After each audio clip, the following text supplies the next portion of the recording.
The broadcast is now starting. All attendees are in listen-only mode. Hello, everyone. Thank you for joining us today for a wonderful Talk Business Cafe. And so we're going to be waiting a few more minutes. My name is Natalie. I'm from Entrepreneurship Connections. In the room we have. Hi, I'm Lane, the other consultant for the Entrepreneurship Connections team. You probably recognize my voice from other webinars. Or if you have been a part of Entrepreneurship Connections National, you probably just know it. Okay. And we're going to be introducing our guest speaker very soon. Thank you all for your patience, and we will be beginning in about 10 to 15 minutes as we are looking. There are going to be a number of people joining us today, and we want to give everyone a chance to be able to log in and to join us. Okay, so we'll be beginning in about 10 to 15 minutes. Thank you so much.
Hi, my name is Lean. I'm one of the consultants with the Entrepreneurship Connections program.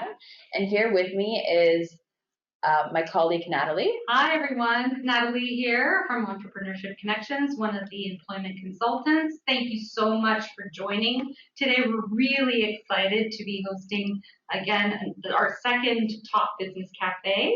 And also in the room with us is Nakimbe. I don't know who was doing the introduction. Hi, everybody. My name is Nakimbe Bayomab. I'm the CEO and founder of Mapdom Digital Marketing and Mobile Applications. Yeah, so we're very, very excited to have Nakimbe here for a very special Talk Business Cafe on marketing essentials.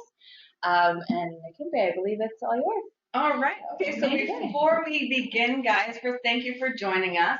If you don't mind just typing in the chat, I'd like to know a little bit about you guys and what is the main thing that you're interested in when it comes to marketing or launching your business, just so that I can strategically touch upon the points that you guys want me to talk about. Do you have any marketing experience? What are you most interested in? So go ahead. We'll take a couple of seconds, and then we'll take it from there. All right, so we'll be waiting for your answers. Please type them in your questions box. That should be on your right-hand side, or if you're on your phone, on the bottom somewhere. Okay, thank you. Great. So, are you in? Oh, sorry, I'm muted. Are you in business now? Have you been in business before? What aspects of marketing are you most interested in? And then we'll wait like 2 minutes, maybe. Sure, yeah. So we'll wait a couple minutes while you type up your answers, and then we will begin. Perfect.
All right, so we're getting some really great answers here. We have a very interesting question from Raji. Raji is asking how to personalize marketing strategies to different social media platforms, and how does the audience differ between platforms? Patience also has a very interesting question, asking or saying that she would like to hear what creative marketing strategies to break into the Canadian market as a new immigrant without the Canadian resume or expertise. We also have another comment here from Sagar. Sagar says, I am from Bangalore, India. I have 18 months of business experience where I was doing little digital marketing. I used to run Facebook campaigns. From this session, I expect to learn how to increase the brand value so that customers trust us more. What a great comment. Mm-hmm. All right, and we have another one from Anas. Anas says, I have a huge issue with marketing and building a team for a successful startup. Although I know the theory of it, but putting it into work is harder than it looks. Okay. All right, so there's a general overview of some of the questions and concerns that our clients have. And I'm sure we're all excited to hear what Nakimbe has to say about that. Yeah, okay, great. Those are really great questions. I'm really impressed with the level of sophistication you guys already have coming into this. That's wonderful. I am going to address each question individually, but I think before I start, I just want to sort of lay the foundation because there are many people on the call and I don't know where everybody else's level is. So let's start at the beginning. I guess with the invite that was sent out, the things that I'm supposed to speak about today are core for technology processing and precision branding. And then going over the 10 commandments to perfect marketing, the hierarchy of marketing needs, the 12 power pack for digital marketing, and social media 101. So I'm going to just basically cover all of that, which will lay the foundational basis for everything else, and then I'll get into the specifics of these questions and answers afterwards, if that makes sense. Sounds good. Okay, so hopefully you guys have a pen and paper and you can take some notes, because the first one I don't have a slide for.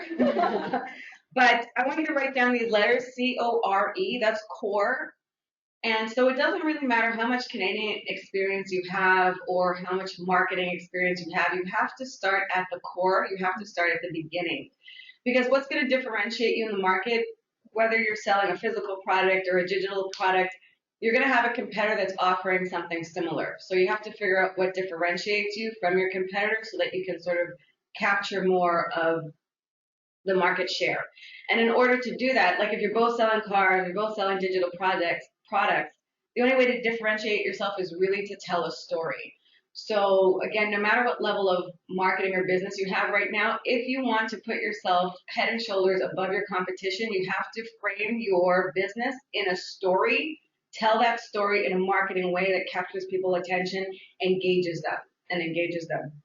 So core stands for, C is for the catalyst or the creative moment. O is for the original thought. R is for the reaction, and E is for execution.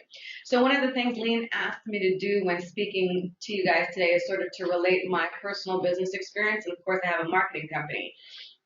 And if I were to go out there and just say, I have a marketing company, why would anybody in particular do business with me as opposed to somebody else?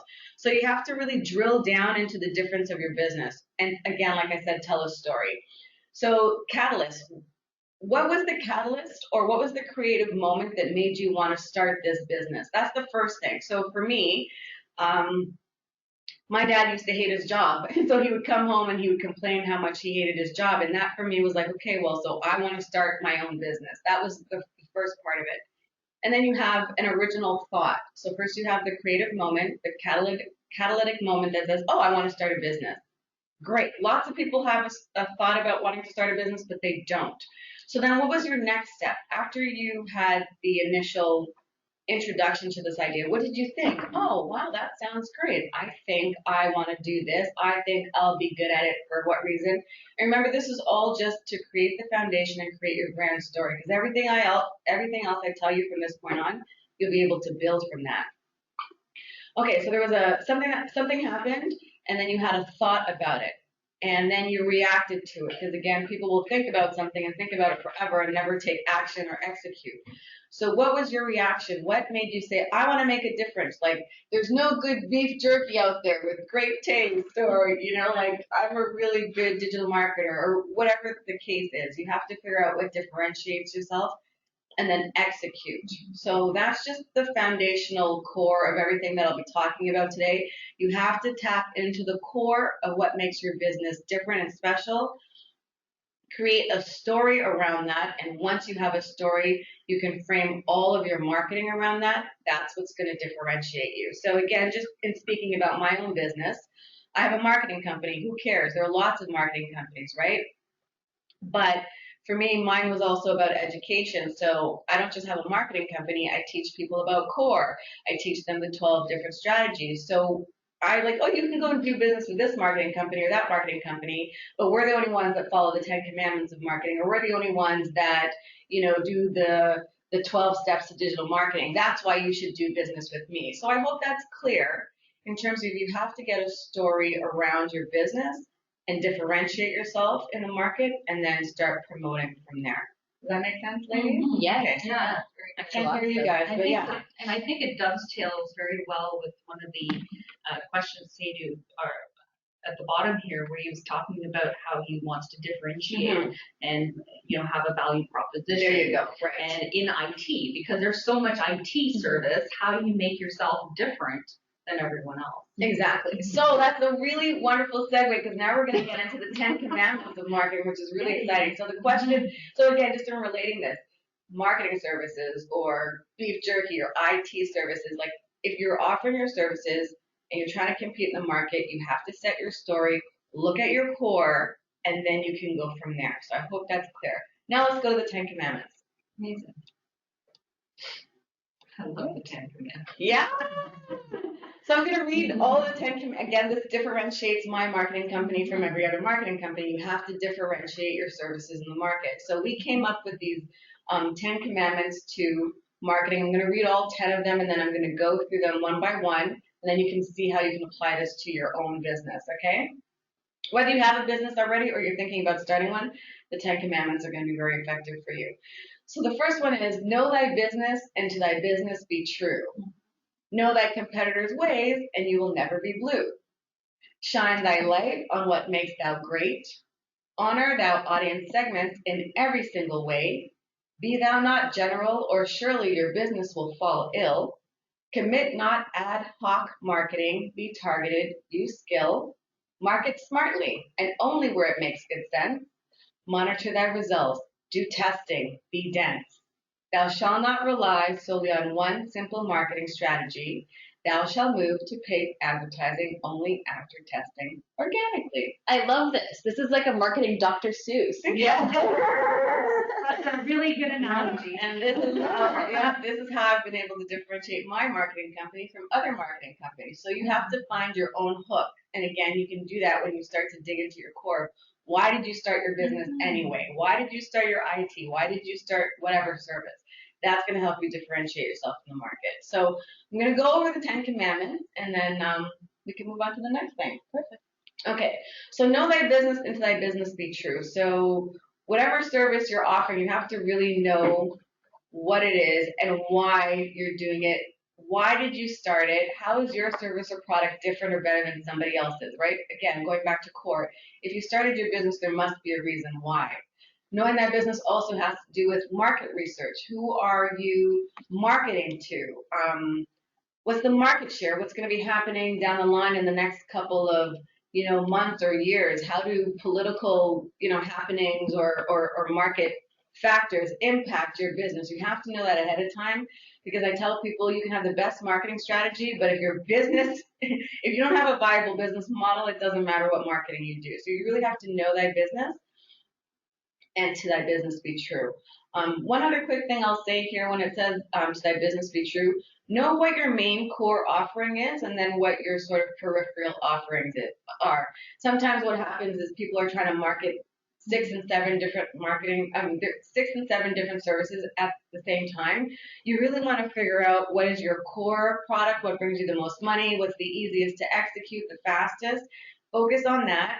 Get really good at marketing that, and then start to market your other things around it as an upsell or whatever. Don't try to sell everything at the same time. You'll dilute your efforts, and it will take much longer for you to succeed. So number 2. I don't know what just happened. Sorry, guys. Okay, so yeah, know thy business and to thy business be true, and then know thy competitors' ways, and you'll never be blue. So once you know yourself and who you are and what your service offerings are, your differentiating products, then you can talk about your competitor to get more business, right? So let me try to think of an example. Somebody once told me, okay, so you sell hats or something like that, and your hats, you don't have enough inventory, for example. So you can say, oh, well, yeah, so-and-so hat store down the street always has inventory, but that's because our hats fly off the shelves, right? So you're taking a negative and you're turning into a positive. You have to know what your competitors' ways are.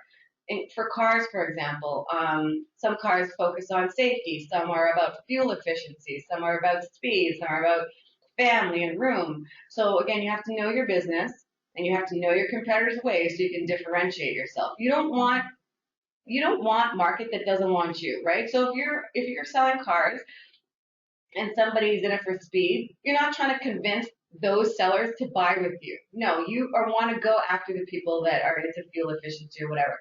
So that's why it's important. Know thy business and thy business be true. Know thy competitors' ways, and you'll never be blue. Okay, so I think I'm going to stick with the car example for this whole thing because it just makes it easier, okay?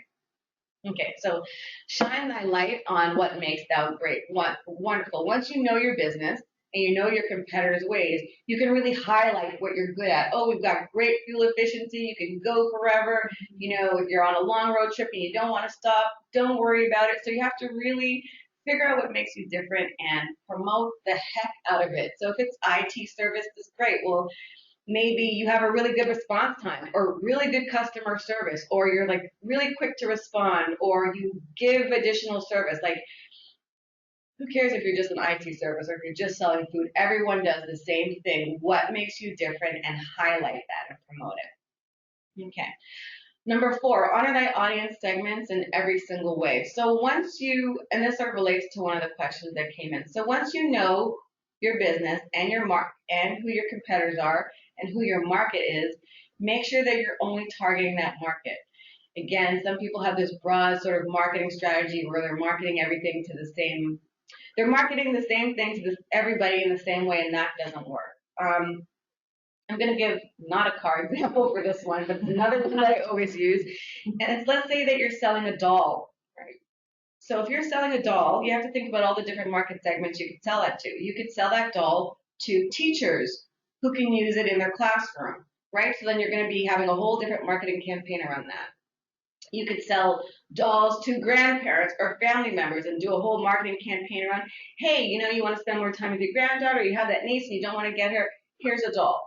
You could sell dolls to therapists who might use it in therapy sessions. So that's one product, a doll, but we're selling it 3 different ways to 3 different audiences, right? If you're just trying to sell your doll, you're not speaking directly to one person. You're not going to catch their attention. You're not going to be able to break through the competitive noise online unless you grab people's attention. You talk right to them. It's like calling their name.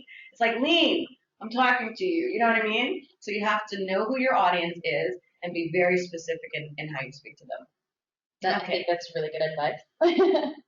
Yeah, Cool. we definitely find that that's something that I think a lot of our clients struggle with, especially when they're still entering the Canadian market. They're unsure of how to segment it. So I think it's really good advice. Yeah. Okay, good. And then be thou not general, or surely your business will fall ill. So this is the same thing when you know who your audience is, just even in terms of the design of your website or your ads or your banners or your posters, however it is you're marketing your business, once you know your audience, you can be very specific. So if you're, again, selling a car and it's about safety, you're going to have imagery with family and children. You're going to promote safety, right? So you have to be very specific in not only knowing your audience, but targeting them. So again, don't be general. That's definitely something I want you guys to take away from this. Commandment number 6, which ties into the same thing, commit not ad hoc marketing, be targeted and use skill. So I've seen people blow, tens of thousands of dollars just like, oh, I need clients, I need customers, I'm going to take out Google ads, I'm going to take out Facebook ads, and they write what they think is going to work. They put whatever image they think is going to work. You cannot do that. If you want to stand out in the market, get market share. It's very, very competitive online. It's very competitive offline. Right? So you have to do the research ahead of time and get a very specific campaign, be strategic, and then market from there. Commandment number 7, market smartly, again, and only where it makes good sense. I'm going to talk a little bit about social media here because we had a social media question here. Now, some people think, okay, I have a business, I have to be on all social media platforms. Absolutely not true. There's Twitter, there's LinkedIn, there's Snapchat, there's Facebook, there's Instagram. Your market, again, this is why doing the research is important. Your market may not be everywhere. Why would you spend time and money advertising on a platform where your market doesn't exist? Right? So if you're going after a younger market, and you have a service or product that has a lot of imagery, like food, for example, or clothing, you might want to think about Instagram. Right? If it's IT services, maybe not. What are you going to do? Show computers all the time? So, and then you have to think about, well, who's your audience? Who would want my specific service? Who needs IT services? Maybe it's businesses. So it would probably be a better idea to market your services on LinkedIn, right? If you're looking for like Gen X people in their mid-40s or whatever, you're probably going to go on Facebook, right? So it really just depends. So market smartly and only where it makes sense. Do not waste your time and money trying to market in 7 or 8 different places, because each one of those platforms has specific needs just in terms of videos, different video lengths and different word character counts, right? So in order to customize it and be strategic, you're going to want to do that. And then monitor. And then, number 8, monitor thy results, do testing, and be dense. So you want to track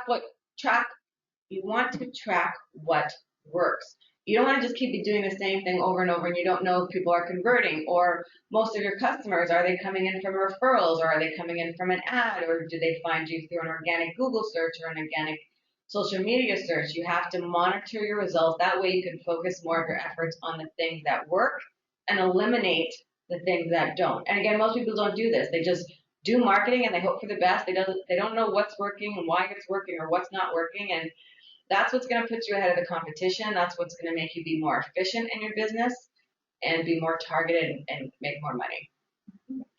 Number 9, thou shalt not rely only on one simple marketing strategy. And I see this happen all the time. Like, some people have a business and all they do is market it on Facebook, or they just market in one place. There are so many free places you can actually market your business. So yeah, don't rely on one simple marketing strategy. Once you know your business and your competitors and your audience and what your message is and where you want to say that message, then you can multiply that in different places where it makes sense once you have like the core strategy that works, right?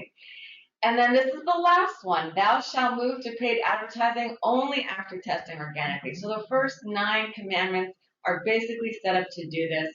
Again, I've seen people just like, oh, I have a business, I need to start advertising, and they just throw money into it.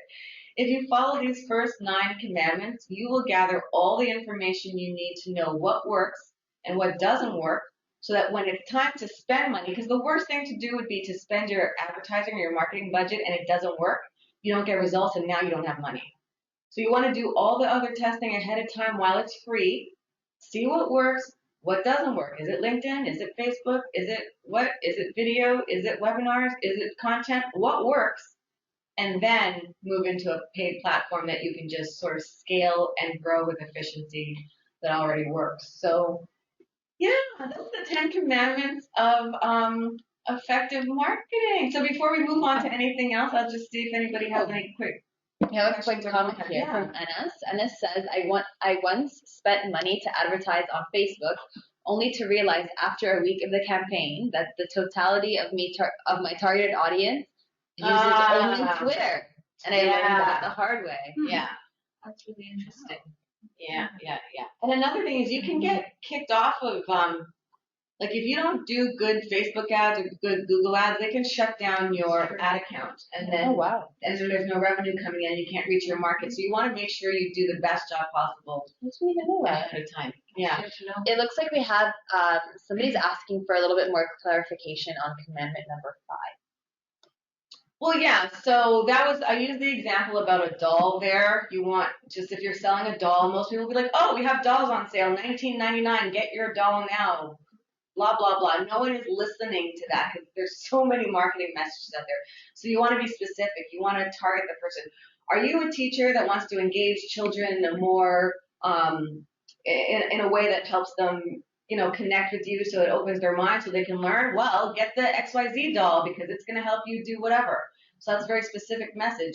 If I'm selling the doll, it's Christmas time or birthday time, then I want to sell my doll to families. And I'll be like, oh, guess what? Christmas is coming up and you really want to be the mom or the aunt or the grandmother that stands out. Everyone else is getting XYZ product, but you can get your baby girl this wonderful doll that's going to teach them interactive skills and how to engage and blah, blah. So that's a different message. Same product, a doll, but different message, right? And again, you can be a therapist. You can find out different trade magazines or publications or websites where therapists hang out, and that's where you would focus your advertising, and then your message would be different. It'd be like, are you a therapist that wants to introduce more, physical routine rather than talk chat only in your therapy sessions? Well, why not get the XYZ doll? So it's the same doll. I'm selling it to 3 different audiences, specifically targeting them, rather than having this big poster that says, buy a doll, $19.99. So, That yeah. makes sense. So Yeah. basically just try to be specific with your target and the marketing strategy with that target. Okay. That makes sense. All right. Okay, we can probably go to the hierarchy of marketing needs if there are no other. It doesn't look like we have. Do you want Do to we give wanna an, ask- does anybody have any questions about the 10 commandments before we move on? We'll give you a minute or so to type up your questions, and then we will move on to the next one. Interesting approach. Okay, let's go. Okay.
All right, so we have a couple more questions. Varun is asking, what are the sources of information available to learn about consumer behavior and preferences in Canada?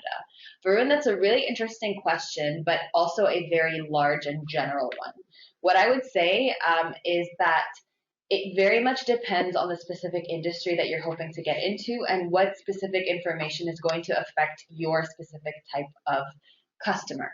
So there is a lot of ways that you can access data about these kinds of things. One great way would be going to a reference library, let's say, for example, in Toronto, and accessing these databases and speaking with a librarian about what type of databases might help you answer some of the questions that you have. But you do need to come up with specific questions first. Would you say that that would be accurate, Nakimbe? Yeah, for sure, absolutely. All right, perfect. And we have another question here from Saga. Saga is asking about the 8th commandment. What metrics are considered good and what metrics should be ignored? How should we measure something in marketing? Okay, so that is a very, it's a general question, but also it really depends on your industry. Like some industries just naturally have higher conversions or, higher conversions or easier to sell. And then it just depends. So are you looking for, okay, in terms of metrics, let's say you have a landing page. How many people come to your landing page and actually how many people fill out the form to give you their information? That's a good metric to sort of look at. What's your conversion? Metrics that can, and again, so it really depends on your industry. So I'm just sort of speaking generally. In terms of metrics that can be ignored, I just gotta say, if it doesn't put cash in your pocket or money in the bank, it doesn't matter. It's something called vanity metrics. A lot of people, especially when they're on social media, are very much concerned with how many likes they have and how many follows they have, or sharing is that's pretty good because if people share, then it's an indicator that it's engaging content. So that's good if you want to share more of that.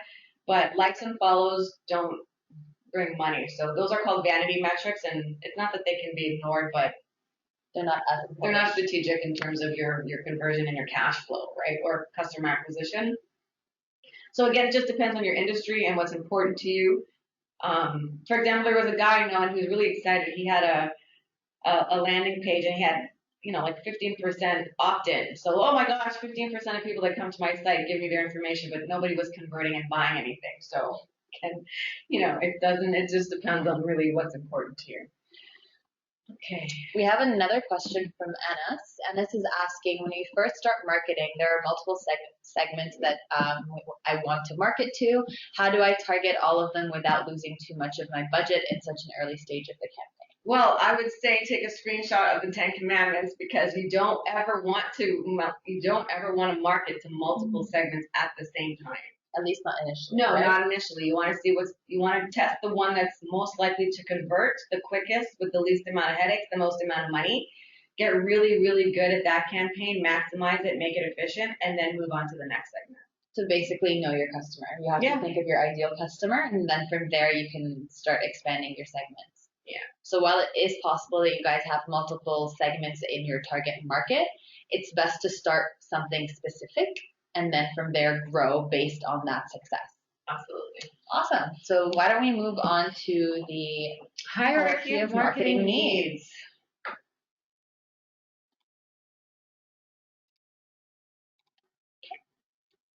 Okay. What I want to start. Can I see what other images you have there? Sure.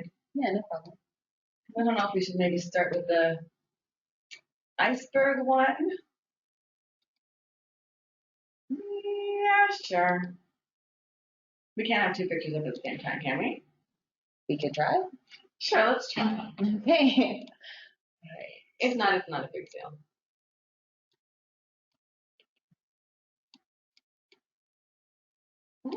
This one? Sure. Woo! There we go. Yay! Thank you, Lean. No problem. Okay, so again, these are to differentiate marketing company compared to other ones. We came up with all of these theories, right? So one of them is the marketing hierarchy of needs. Now, this is not really complicated to explain, but it's very important, so I want to make sure that I take the time. So a little bit of background about me. I have my master's in business administration. I've worked for a lot of corporate companies in their marketing. And when you get to that level of marketing, everything is automated. We test everything. We see which leads convert. We only spend money in channels that are working. So there's a lot of research involved. And once you get to that point, like I said, your business becomes automated because marketing is a whole other beast in and of itself. So you have a business that you're trying to run, and then you also have to do your marketing. That's a lot of work. So what you really want to do is you want to get your marketing process working very efficiently so that it can run on its own, and then you can just focus on your business and growing it. So that's how this whole marketing, the hierarchy of marketing needs for business came in. So I don't know if you guys are familiar with Maslow's hierarchy of needs, right? But it talks about going up these different levels, and then you sort of reach, self-actualization. And when it comes to marketing, the equivalent of self-actualization would be automation. So there on the right hand, you can see that the first level is just information. That's just maybe when you have a website. No, actually, let me read all of them first. There's information, that's level 1 marketing. Level 2 marketing is engagement. Level 3 marketing is lead management. Level 4 is analytics. Level 5 is automation. So informational marketing is the marketing that most people start out with, where they're just providing information. So they just have a website, they have social media, they're posting things all the time. Great. That kind of gets boring after a while. So what you want to do is you want to have engagement. You want to talk to your audience. You want to get feedback. What do you like about my service? What don't you like? Would you like contests? What would you like to see? How can you participate in this program or in the process? Make people feel like they're engaged. Make people feel like they're a part of the process, and that differentiates you right away. So there's information, website, social media, engagement. That's where there are mentions and stuff like that. And then there's lead management. So that's when you know who your audience is, and let's say you have an email marketing campaign. And I've seen this happen all the time too. People, give their email addresses and they get into your system, and then you're sending everybody the same email. You don't want to do that. You want to segment your audience. So a certain email message will go to a certain group, another email message will go to another one. So again, you're being more strategic and you're honing in and being more refined. You can find out which audience is more responsive and what they're more responsive to and focus more on that. Okay, so information, engagement, lead management. Once you have the lead management underway, then you're looking at analytics. Is it men that mainly convert? Is it women between this age? Do people respond to my posts more at, Wednesday mornings, or do they reply more mainly at Sunday afternoon? When you know this, then you can be very strategic in terms of when you're posting, when you're going to get the highest engagement, the highest response rate, and then move from there. And that's when you get into automation. So you can just set up all of your marketing ahead of time. I want these posts to go out every Thursday at 11 o'clock. These posts to go here. This goes to this message. So your marketing starts to run on its own. It's strategic, it's targeting, it works, it brings you money, and then you're free to focus on your business or to focus on other things. Okay. A lot of sense. Yeah, thank you. Yeah. So the image on the left, that just sort of shows you more. So a lot of people, again, they just have the informational level 1, where you might have a website or social media or word of mouth. And that's usually for people that are novices. They're new to marketing, and it's information to consumer. So you're just providing information to the consumer, and the estimated income at this level of marketing is around $2,000. Of course, it depends on what you're selling and the price point, etc. But on average, if you're doing this level of marketing, you can, make $2,000. Once you get, Would that be per month? Sorry, just sorry, per month. And so as you can see with the iceberg there, everyone just sees what's on top. They don't see the work that goes in on the bottom. So level 2 engagement, again, it's more engagement. So you're going to have video. So if you're doing video marketing, then you're at a level 2 in terms of your marketing skills. You're doing local marketing, so you might have a Google page, and engage social. You might be paying attention to mentions. You're responding to messenger messages. Just how engaged are you with your clients? This is for the advanced beginner, and the flow of information is information. It's also information to the consumer, but also to the consumer back to the business. And here you're going to looking at around $4,000 a month. Again, this is just totally average. Once you are able to know to whom you're marketing and you're sending specific targeted marketing messages, that's lead management. You're now dealing with webinars. You're dealing with email. You're creating specific content for specific markets. You have search engine optimization using the keywords that people are searching for, right? When you're marketing at this level, you're considered competent. And now you're customizing your message to your consumer. So obviously, you're going to have a higher conversion. You're going to make more money. You're looking around $8,000 a month.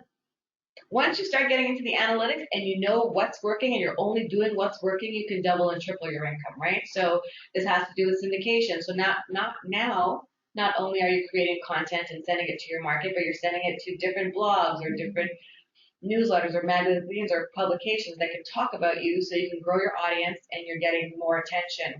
But the only way to do that is to look at the analytics. So syndication, analytics, and looking at online ads. When you're marketing at this level, you're considered proficient, and your campaigns are customized, and you can be making up to $20,000 a month and more. And then level 5, now you know what works. Now you know who you're talking to, what you want to say, what works and doesn't work. You plug that into a system. Everything is automated. You have your CRM, your customer relationship management tool, programmatic, which only shows certain ads to certain people. So now you're considered an expert. Your campaigns are automated, and your income can easily be $50,000 or more. Again, it depends on what you're selling and your scalability. That's amazing, etc. I love the metrics on this. Just seeing the numbers and seeing how much of a difference each stage can make, I think is really, it makes it clear. Yeah, there's another image that let's see.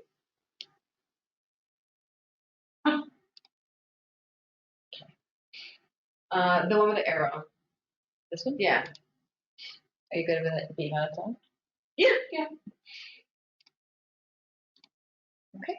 Yeah, so here, this is just level 1, level 2, level 3, level 4, the different types of marketing, strategies that you'd be executing. And as you can see, once you move up the hierarchy, you're going to be able to get more customer attraction, acquisition, and income potential. So that's kind of how it works. And most people don't even know all of these things exist, right? Like they're like, oh, I'm gonna get a website, social media, and they're Yeah. like, oh, how come my business is not growing? It's interesting how at the bottom here we have, when you think of Maslow's hierarchy, it's the basic needs. It Yeah. is. And now website and social media It's the basic. is the basic need. Yeah. Who knew that even 15 years ago that would be the case, Yeah, right? And so for sure. trends have changed so much in marketing that it'd be interesting to see 15 years ago. Oh my gosh. 20 years ago, Yeah, how it was, right? Just sorry, side note there. Yeah, no, it's definitely very interesting. That makes sense, right? Yeah, It definitely. completely Yeah. makes sense. So guys, just in terms of differentiating yourself, because I know this, because I've studied this in school and I know how to market effectively, I've done this for businesses. If you're looking at a marketing company and you have a consultation with me and you have a consultation with someone else, I'm like, oh, we can run your ads and we can do this. You're like, okay. And then I start talking to you about all this. You're going to think, I really know what I'm doing, right? You have to differentiate yourself in the market, and these theories that we came up with, how we did it. So you have to figure out what's your differentiating factor for yourself too. So you all have to focus on that value proposition. Yes. Like we always tell you, please focus on your value proposition. Clearly it works. Okay. Does anybody have any questions or comments about what's just been shared about the hierarchy of needs? We will give you a minute or so to type up your questions before we move on.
So please, if you just have any questions about what was just covered, please let us know.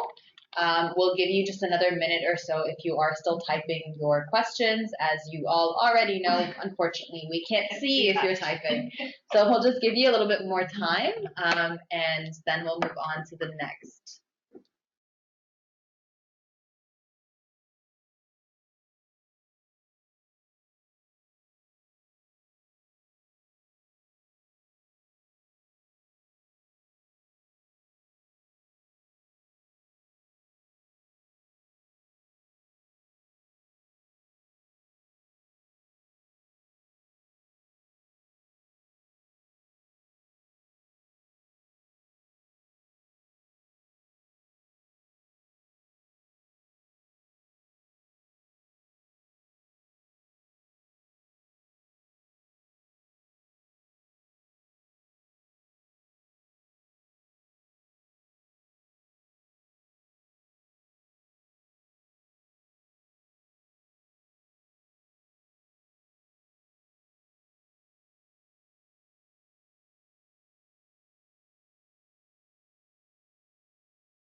All right, so we have a couple of interesting questions here.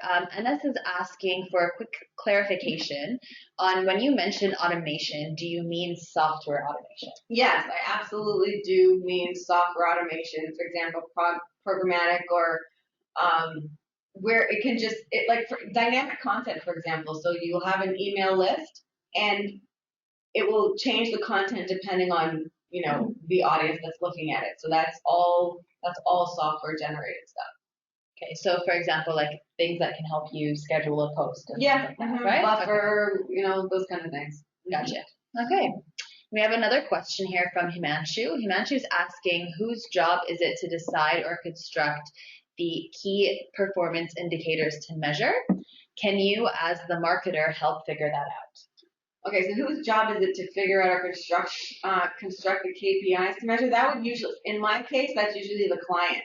So when I sit down and I'm having my initial consultation with the client, I ask them, what's important to you? You know, what are you looking for? What's your biggest profit margin or your biggest profit center? And from there, we would be able to figure out what we want to measure. And as the marketer, can you help to figure it out? Absolutely, because sometimes a client thinks, again, I want a lot of followers. I've had this happen. I want a lot of followers and I want a lot of likes. And I always ask the client, is that going to bring you cash? Right? So That's such a good question. So as a marketer, I can sort of help to guide people in terms of what's working in the industry, best practices, and because they may not know. So as a marketer, absolutely you can help them figure out what are the important KPIs to measure. So basically, as the business owner and maybe initially as your own marketer, you want to think about, again, who your target market is, and then from there see what the different indicators might be for us to pay attention to, right? Mm-hmm. Awesome. So it doesn't look like we have any other questions. So why don't we move on to the next thing? Is that okay with you? Yeah, Nakimbe? that sounds good. This is very good at blanket. Good job. You get used to it when you're doing radio. Nobody can see That's things, true. right? So you have to constantly clarify. Oh. Right? We're good? Yeah. Okay, all right. So we talked about core 4 on technology processing and precision branding, which is really figuring out the core of your business, and that's going to help you with the 10 commandments. Once you know who you are, you can see how you're different from your competitors. You can highlight that, figure out who is your target market, speak, have a specific message right to them on the right platform, and then scale from there. So, one of the things we were talking about are all the different places and ways that you can market your business, and I'm going to tell you at least 11 of them right now that are free, and how you can sort of duplicate and scale. Oh, okay. It's just really huge. Like, so once you've done the 10 commandments, once you know your market, once you know your market message, right, then you have to start executing your campaign. And as you might remember on one of the higher levels of marketing hierarchy of needs, there was the whole thing about syndication, right? Because you can create content for yourself that, maybe your 200 or 400 or 5,000 followers can see, but then what about everybody else? So you keep pounding and pounding the same market with the same message all the time. There's only so much, it's going to cap. There's only so much income potential that you're going to be able to get from that particular strategy. So you want to look at different strategies, and they don't all have to cost money.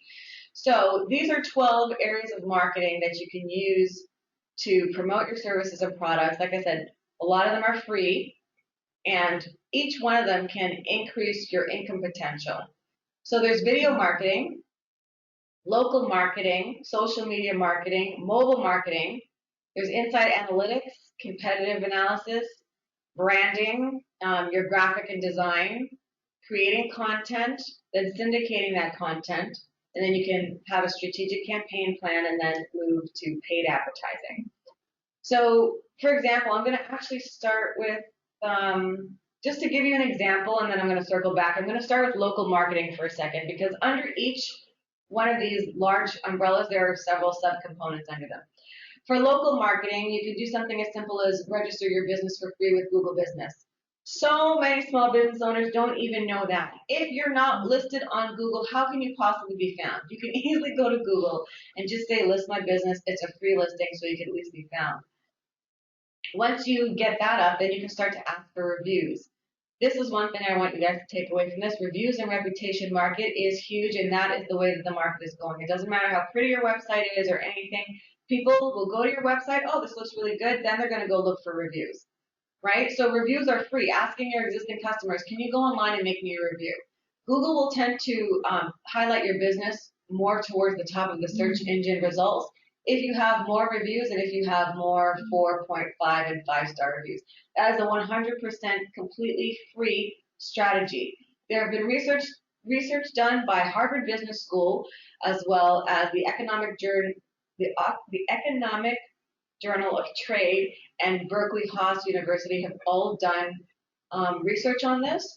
And for restaurants, for example, if they move from like a 4-star to a 4.5-star, they will increase their income by 21%. Wow. My gosh. That makes sense though. I definitely look at reviews before I go into business. Exactly. Right? This is a strategy. It's free and most people don't know about it and it's important. Right? So I started, did you have a question? I do have a question on that though. Does Google also understand that if you put the review yourself, that it's not an external one? Yeah, because they have like They have verified people, etc. And you can only use one email and Yeah, you have to put in your email when you write a review on Google. Oh, okay. Yeah. And even in terms for anybody who's looking for do not even online marketing, if you want to be found in the search engines, this is one of the best ways to do it because you can get reviewed on, and also social media and reputation rankings go higher. Like if you do a Google search, you'll notice that they show the social ones and the reviewed ones first. So it's also good for SEO, that's search engine optimization, so that you pop up before your competitors. So if you've got reviews on Google, you're going to go to the top. If you have reviews on Yelp, Yelp always goes to the top, right? There's another one called Trustpilot. Those are just 3, and there are lots. Those are all free strategies that you guys can use to increase your local presence. Okay? That's one thing. That's like 20%. Is there a difference based on the industry, maybe which one you might want to use? Like I feel like, for example, Yelp is not for everybody. Like Yelp is not really that good for marketing, but if you have a restaurant or maybe a spa place, so it really does depend. Because I feel like I wouldn't go on Yelp if I was looking for a dentist. Right. I'll go on Yelp if I'm looking for a place to eat or something like that. Yeah. The only nice for me for marketing, I'm in all of them, but that's just so that I have a presence in all of them and I show up. But I wouldn't target my focus there, which is why we were talking about the 10 Commandments earlier, right? Yeah. So again, that's just one example there. The Economic Journal of Trade, Berkeley Haas, and Harvard Business School have all done studies to show that the more reviews and the more stars you have, or the higher the average of the star, it will bring more business in for you. So I just started with that one because it's a very concrete example. Another one is video. Video is free to make. You don't even have to have your face. Like if you want to, you can talk about your thing. You can get a spokesperson. You can do a demonstration of your services or products. You can do PowerPoint slides or presentation that introduces. There are all sorts of different ways to incorporate video in your business. Video has much more longevity online. A lot of the social media platforms like to promote video. So if someone posts a banner, if your competitor's posting banners and you're posting videos, they're going to show the videos first, right? So you really want to have video. Again, it's free. You can also syndicate your video. You can have it on YouTube. You can have it on your social media. You can have it in your email signature. You can have it in a trade show, right?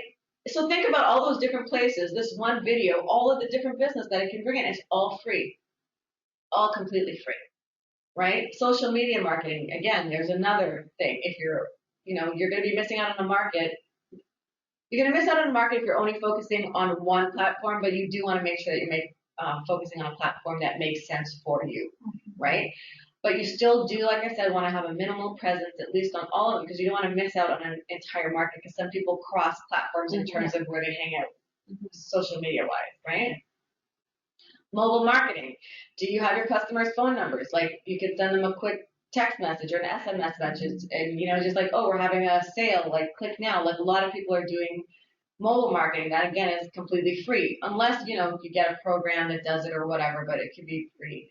Another thing you guys might want to look at is mobile marketing. Having a mobile app. Does your business, would your business benefit from a mobile app? Because social media is so noisy now. Right? You can't really hone in on your market. But if you have a mobile app, you know that it's your most engaged people that are going to be on it. You can offer them different incentives, make them feel special, exclusive, elite offers. So you can have a mobile app. Now, mobile apps, I would say you should probably think about a minimum of a $5,000 investment. I mean, sometimes it's lower, sometimes it's higher. But at least don't even think about getting a mobile app without, thinking about $5,000. You can get them for like $1,500, $2,500, but mentally, you should probably start there. another thing for mobile is if you have a website, you want to make sure that it's mobile responsive. Everybody's on their website now, and if someone comes to your website on their mobile device or on their tablet and it takes long to load, they're clicking back. If they have to, if the letters are too small and you have to like, pinch it, zoom in and zoom out, they're gonna go back. That's all potential business you're losing. Potentially thousands of dollars because you don't have a mobile responsive website. Again, completely free. When you're setting up your website, just make sure that it's mobile responsive. Inside analytics can help you increase your income because again, you're finding out who's coming to my website, from where are they coming, who converts, and once you know that information, it's mainly men between this age, or it's people with this level of education, then you just focus on that. Competitive analysis, this is really fun. You can actually find out what other keywords your competitors are using, how they're getting their market. So that's really important. Branding is key, and this is where the core starts again. And having your story, you have to have a very strong value proposition. Your brand has to be strong and has to be consistent, because you got to realize your target audience is seeing professional businesses done with like Fortune 500 companies. So they're expecting that same level of service to take you seriously. So if your image is off, or you have different fonts all the time, if you're using different colors all the time, you're not providing a seamless experience for your user. You're sort of subconsciously confusing them, which doesn't induce trust. Right? So you want to have a consistent message across your social media, across your website. It has to look like from one platform to the other, they won't even know that they really left. That's when you build trust and increase your brand. That's where graphic design comes in. You want to make sure that you have invest a little bit of money, even if you have 2 or 3 pieces that you promote all the time. Make sure, and there are free services, like you can download Canva on your phone and you can just get free pictures, stock images, do some fonts, but make sure it's the consistent font, right? So you don't even have to pay a lot of money for graphic design. Like, you follow me on social media, all those things, I do them myself, like 10, 15 minutes in the morning, boom, done. Right? And they're all branded because I have the little Nakimbe symbol at the bottom, right? So you train people to start to see it all the time. And to kind of see your name kind of, it's related to the specific things they're interested in. Yeah, so it's subconscious, right? So you become first in mind. So they may not be ready to buy today or tomorrow, but if you keep doing this little subtle message, then eventually, and they'll buy. That's what big corporations do. Yeah, can you speak a little bit to also about like the copyright? So it's your image, right? Yeah.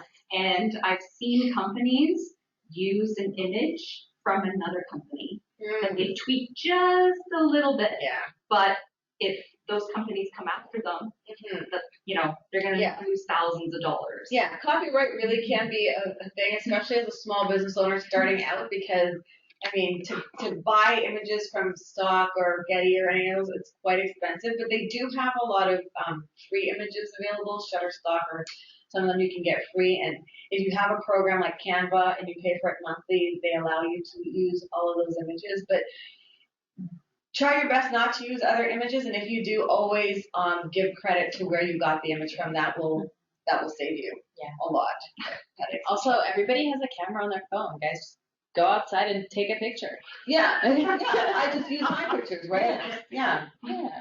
Don't have to, and then you're creating your story, right? One of the most successful internet marketer guys I know said, "Don't try to be better, be different." Because then you don't have any competition. Just be different. Yep. And when you're using your own images, it's not like you have to worry about quality too. Yeah. We all have some of the highest quality cameras on our phones, right? Yeah. Don't try to do what everybody else in the market is doing. Do what's right and different for you. I love that.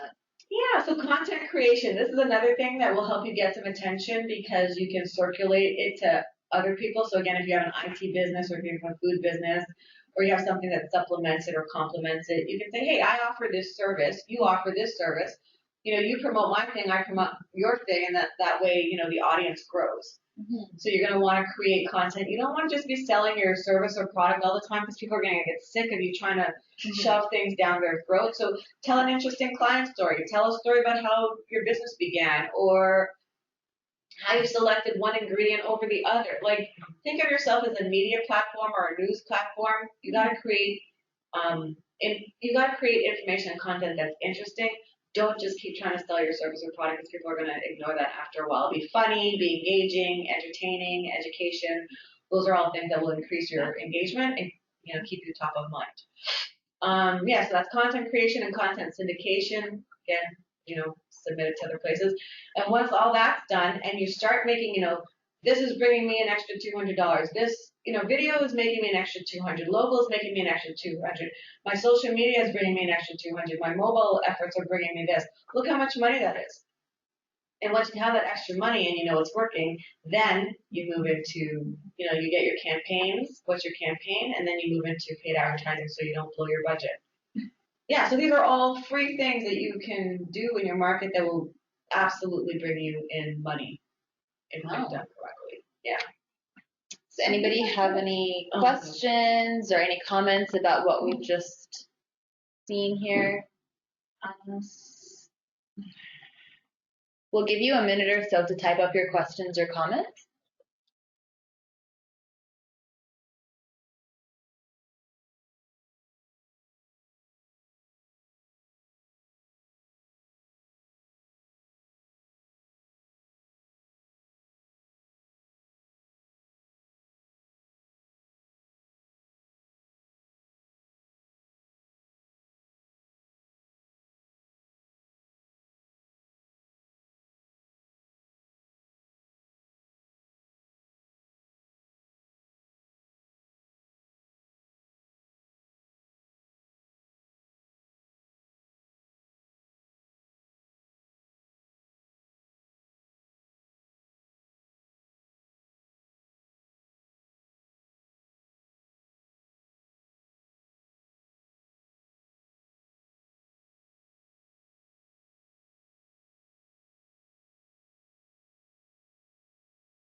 Okay, so we have a very kind comment from Sagar.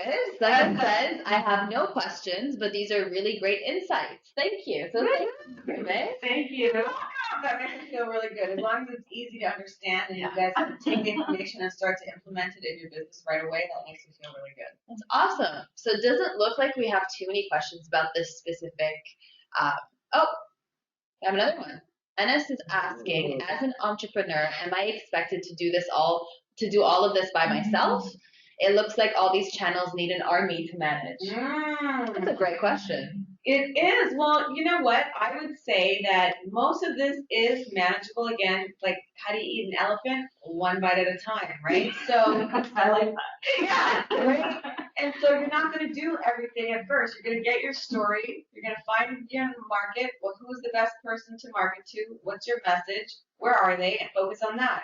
Once that's automated, you can move on to the next thing. Automation is key. Remember, that's what you want to do. You want to move up the hierarchy so you're not managing all this stuff on your own. So you might want to start by maybe working on your socials, getting your posts automated so then you can start thinking about your video and stuff like that. Okay, that makes sense. So it's a process. It's an ongoing, unfolding process. It doesn't just all happen at once, but at least now you have step-by-step sort of like a guideline, because most people don't have this, so they don't know how to they don't know how to structure their marketing. Yeah. And once you start a campaign, if you plan your annual campaign, everything just gets plugged in. You don't really have to worry too much about it. Gotcha. So we have an interesting philosophical question. Yeah. Sure. Himanshu asks, as I am the born skeptic, does a good offering really need marketing? Or approaching from the other end, can marketing help a bad product do better? Oh my gosh, I have to read that again. It is philosophical. Okay. So basically, if you have a good product, you really need marketing. Absolutely, because in case you haven't noticed, we are in a very competitive marketplace, and there's somebody else who can always come and, you know, take you over. And that, you know, there's something that they say, like our professors. There's a movie with Kevin Costner or something. It's like build it, if you build it, they will come. Does not happen in marketing. Oh, the baseball thing. Yeah, does not happen. Like, what's a really good product? And even if you have a really good product, you still have to know who's your market, what's your message. You still have to go through these steps, even if you have a really good product. For sure. So, I would say even from experience, I've definitely seen a lot of really great products and really great services go under because they haven't spent time thinking about how to market because they thought, like you did with that question, that having a good product was enough. Yeah, the market is too competitive. It's too noisy. There are too many distractions. Yeah. And we're all very distracted now. And skeptical. So Yeah, exactly. It's true. yeah, Yeah. yeah. So Okay. we have, I suppose we have another question here, asking what are the 4 to 5 must-haves or important elements out of the 12 for small business. So if Well- you're maybe still starting out and you don't necessarily have the time or energy to kind of spend on all of that because you're still focusing on starting up, what would you say they need to stick with to start with? Well, that's perfect, and they're actually in order. Can you go to the pictures? I think do I have pictures of stairs? I think I do. there you go. Yeah. All right. Okay, so these are actually the steps. There's phase 1, which are the basic steps, and then phase 2, which are the more sophisticated steps. So I say start with video marketing because video is the most engaging. You can use it in the most amount of places. Your videos, like for Instagram, can be 1 minute, 3 minutes, 10 minutes for LinkedIn, 45 minutes for Facebook. So I would start with video. It's free. You can do it on your phone. So definitely start with video. You can put it on YouTube so it gets seen. It helps increase your search engine optimization, etc. So I would definitely start with video. And then, like I said, I would do local. Make sure that your business is On Google Business. make sure it's on Google Business. Make sure that you start getting some reviews. Make sure that you're getting into all the directories. You're using things like XYZ near me, IT service near me, food service near me, right? Use those local search terms. And then you can go to mobile marketing if you already have, collect client information, get their phone numbers, send them specials, easy. Social media, yeah. So these are the different steps and the sequence in which you would approach them. Because obviously paid campaigns are last, right? So maybe when you're first starting out, you want to think about phase 1 and maybe branding because that really ties into everything. So you're going to go from like step 1 to step 7 to start, and then as you grow, maybe go through all of that. Yeah. Well, no, I would say branding can sort of come in at any time. I like to put branding off just a little bit so that you at least when you're following the 10 commandments, you can't really set your brand if you don't know your market, if you don't know your message, you don't know your colors, you don't know your font, right? So that sort of takes research and stuff first. Yeah. But in the meantime, you could be making a video. Sure. Right? In the meantime, you could be doing local. So, because if you get too caught up in this other stuff, it can hold you back from moving forward. That makes sense.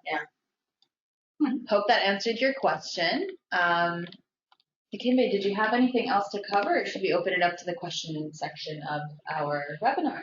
No, I'm good. I've covered all of the formal stuff that I think. Do you want to Awesome. the videos? So, Not the video, the camcorder. Do we want to do that?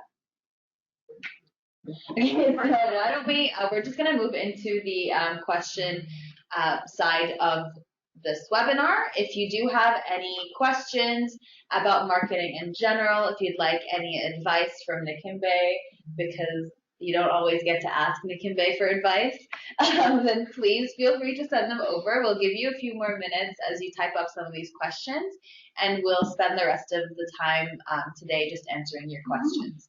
And if you have any comments that you'd like to share with us, or maybe any experiences that you have with marketing that you'd like to share as well, that would be great.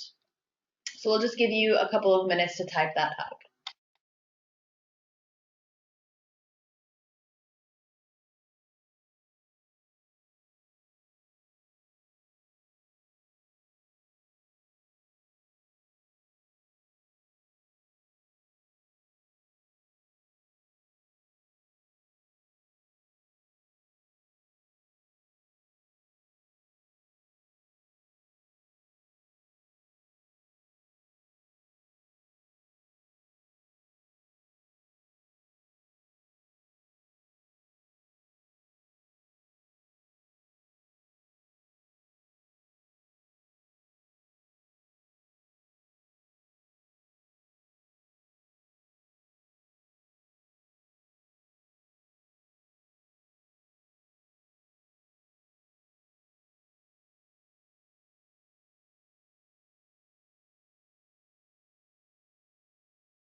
All right. So now you get to see our faces too. So please, if you have any questions, please type them in your questions box. Nakimbe, though, I have a question for you before we get into all of their questions. Where can I get your sweatshirt? Oh my gosh. You have to send me an email and request one at info@maptim.com. Done. I will do that. So Yeah, you want to tell them a little bit about that? Sure, yeah, when they put on the camera, I was just sort of surprised to see myself because I'm like, oh, here I am with my big Maptim, and it's just a part of marketing. I always market my own stuff, even in the subtlest of ways, right? And people ask me about it. So, because I was wearing other people's clothes before. I'm like, why? This doesn't really serve me. So, in addition to the online branding, you can also think about offline branding, promotional materials, pens, giveaways, calendars, shirts, water bottles. That's also part of, your marketing strategy. So you want your swag for your business with your logo. I like that. Yeah. All right, so let's see if we have any questions. Emiliano's asking, could you explain what competitive scope means in level 6? Yeah. So, I'm just deciding. Basically, they have all sorts of things you can do. It's kind of like spy software, basically, where you can type in it. Like that's why I was like, oh, do I really want to say this? But when you're higher up in corporations, we look at this. We want to see, for example, I was working with a finance company, and their competitor was Western Union. So you want to know, well, how many ads are they running? Where are they running their ads? What are they saying? Which ones convert? What keywords do they use on their website? So you have to sort of see what's working for your competitor and see what will also work for you. Mm-hmm. Yeah. So do you have any advice on maybe how somebody can find out more about their competitor? You just basically go and do like competitive research and put your company's your competitor's name in there, and you'll have all sorts of things pop up as like, oh, find your competitor's keywords. Oh, find your competitors. It will just come up. It's not hard to find. Yeah. Awesome. It's just most people don't know about it because it's usually tactics and techniques that corporations use that most people starting out wouldn't even know that exists. But yeah, we do that in corporate. It's cutthroat business. It's like bottom line. So they have that every opportunity to know what's going on. All right. So we have Another question from Pinkel. Yeah, Natalie, do you want to do it? Thank you, Pinkesh. It is very much explanatory, and you've done an amazing job. Pinkesh is asking, mine mostly effectively marketing is Facebook and WhatsApp, where I find lots of leads that convert into sales. Nice. Mm-hmm. It's awesome that you already know that. Yeah, I would like to know how is that working through on WhatsApp? Do you have a WhatsApp group? Like, how are you marketing on WhatsApp? And that's another thing you guys might want to pay attention to is evolving and emerging technologies and social media platforms. Because some of these other ones they're saturated, right? So WhatsApp, like who's advertising on WhatsApp? But you can actually do that. I do it all the time. If I'm promoting something, I put it in my WhatsApp status. Or in my stories. So even your profile picture can be something about your business. You can start a group, like a WhatsApp group only for your clients. So I'd be curious to see how you're using WhatsApp in your marketing and how you're able to get people to convert, because that is a new way and strategy people are using. So very good. So I know sometimes for us, we find that if we are thinking about, for example, a program for the Arab community, we find oftentimes the best way to market for them is through WhatsApp groups, because that tends to be how they keep up with their community, for example. So I think that also comes into understanding a little bit more about your specific target. Yeah, and that plays into the mobile marketing, right? Yeah, because it's just one group right there. Sort of like I was saying with the mobile app too.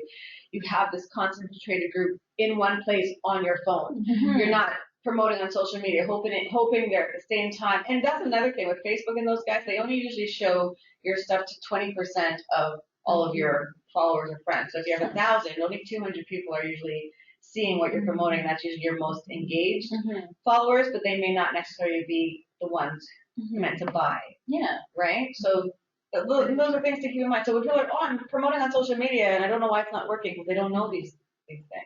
So Pinkesh is actually saying, I have 4,000 plus business friends on Facebook and WhatsApp group. and I share my cashew news, and all of this is how I do marketing. Beautiful. So you're just sharing news content. Again, you're not just selling. You're providing information. Like they have news channels that are 24 hours. People want news. Yeah. They want news, right? So, yeah. They want education, as you mentioned before. They want to know what's what. They want to know what's new, what's going on. What's different? What's your company doing that everybody else is doing? What's something funny that we didn't know about you? And authenticity and storytelling is also huge. You want to be authentic. Absolutely. You want to be, because everybody is posed and perfect now. When you can show those imperfections or those frailties or vulnerabilities, it makes you more real, more relatable. They'll bond. And if people, they gotta, what is it? They gotta like you, know you, and trust you before they buy. Right? So get them to do that. Yeah. And you can definitely do that online. And I also find that there's some, genuinity is absolutely important for me. If I'm going to a company where it seems too good to be true, I turn my back to it right away. Too skeptical. Because I'm really skeptical. Right? So, and that goes back to your point about not selling, and saying I can do this and I can do that and I can do that, right? More education. Yeah. I show my imperfections all the time, and it makes me more real, right? Yeah, it definitely makes you more relatable Yeah. and somebody that you would then want to go to, right? And I feel like that also goes back to what you were saying and what Himanshu was asking about. If somebody's trying to sell me a product and they keep telling me about how amazing the product is, honestly, more often than not, I'm not going to believe you. I'm not going to believe you, and I'm just going to get annoyed with the constant sales pitch, and I'm just going to follow you. I'm going to be uninterested. I'm not going to be interested in engaging with your company, and I might see your product somewhere else then, and then feel resentment to it, right? Yeah. If you're focusing too much on just selling. But you can have a testimonial video from a client, and Exactly. and like who cares what you're saying? What are your customers saying? It's a video and it's a testimonial. It helps with branding, everything. Like those videos are good. What's really interesting, what Lean and I are both saying here, is that we're putting ourselves in the hands or in the minds of the consumers because we are consumers. Exactly. What do we want? Right. And most likely, it'll be what Your customer their wants customer to. wants to. Yeah. And I feel like, a lot of times you are your ideal customer.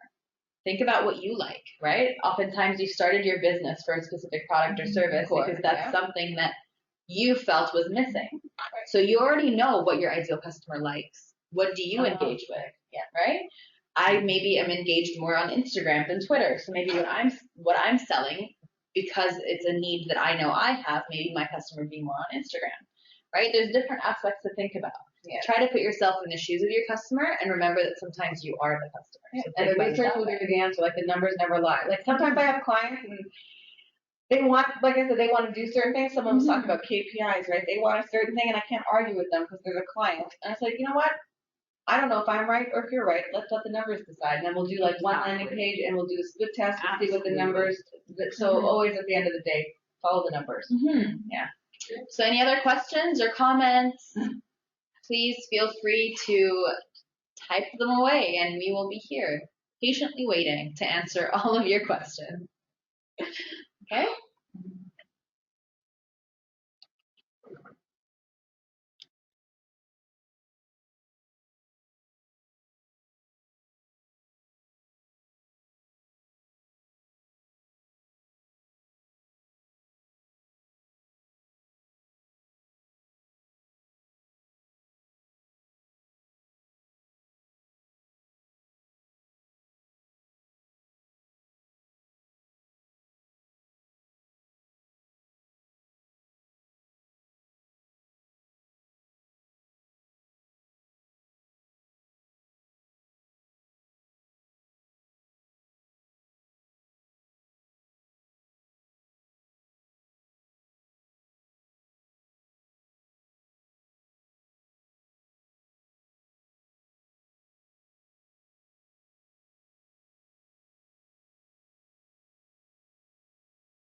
Workshop.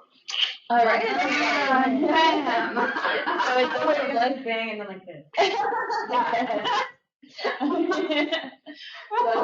It doesn't look like we have any questions or comments at this time. Thank you so much for joining us today, and Nakimbe, a special thank you for you for joining us Thank today. you for inviting me. It was a lot of fun. It was Yeah. a great pleasure. Thank you. I think we've all learned quite a lot. Anna says this session was really good from an organization and information level. Just when you think you know everything you need to know, a session like this makes you more humble. So thank you all. Fist bump from me as Thank well. you, Bassett. And thank you, Patience. Thank you, for Patience. Yeah, thank you for that. Thank you, All right. Tracy. So thank you all for joining us and for engaging with us with some of those great questions.